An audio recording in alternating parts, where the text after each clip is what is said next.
Are you in college with ADHD and just feel like you're completely bombing no matter how hard you try? Do people keep telling you to just be more disciplined, but honestly, it feels impossible?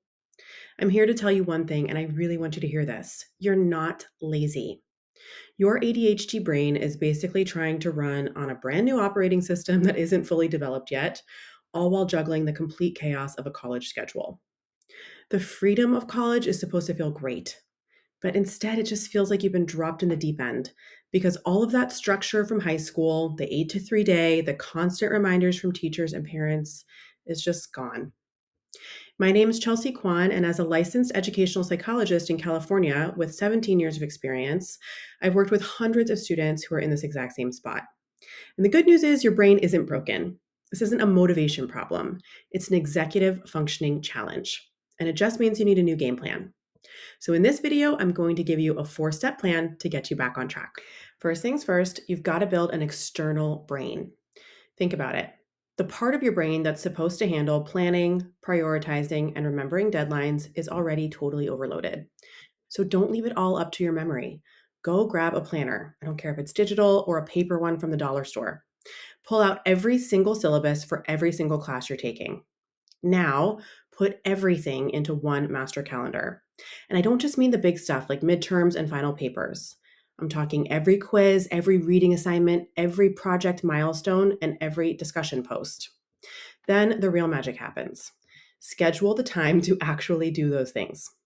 Block out read chapter 4 for psych from 2 to 3 p.m. on Tuesday. Schedule draft history paper outline on Wednesday morning.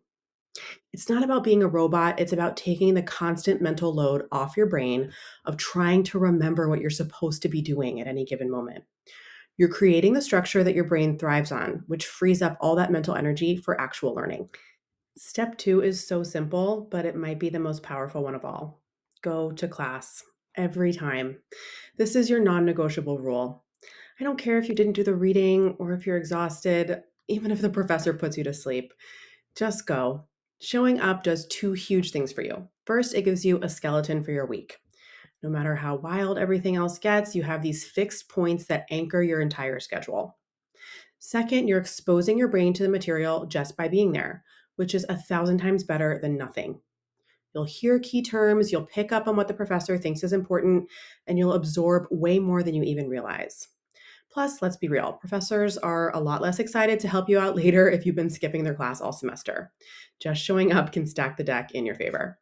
All right, step 3 is to stop studying passively. Just rereading your notes or highlighting a textbook for hours might feel productive, but research shows it's one of the less effective ways to actually make information stick, especially for a distracted ADHD brain. Your brain needs to be active and engaged to really lock things in. So instead of just rereading, you need to force your brain to pull out the information. Try turning your notes into flashcards and actually quizzing yourself. After a lecture, put your notes away and try to explain the main points out loud, even if it's just to your cat.